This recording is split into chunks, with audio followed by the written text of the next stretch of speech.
नमस्कार किसान मित्रों।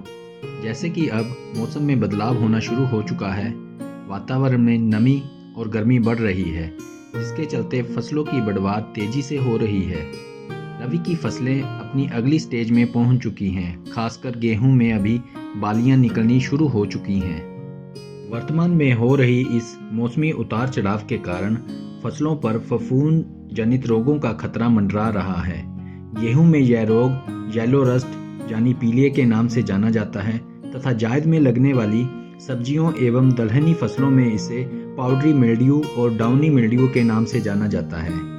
यह फफूंद गेहूं की फसल में पत्तों पर पीले रंग के पाउडर और सब्जियों में सफेद राख जैसे रंग के पाउडर के रूप में दिखाई देता है। यह रोग सीलन भरे मौसम में अधिक बढ़ता है तथा हवा के द्वारा एक खेत से दूसरे खेत तक फैलता है।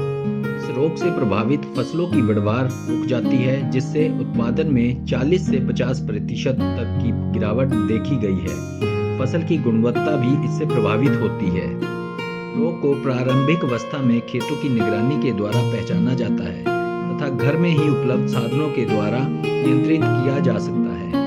प्राकृतिक खेती में इस रोग की रोकथाम खट्टी लस्सी के द्वारा की जाती है। इसके लिए लस्सी को या तो किसी तांबे के बर्तन में कम से कम 7 दिन तक रखा जाता है या फिर किसी प्लास्टिक की बाल्टी में लस्सी के साथ कोई छोटा सा तांबे का बर्तन डालकर किसी हवादार कपड़े से ढककर छांव में रखा जाता है।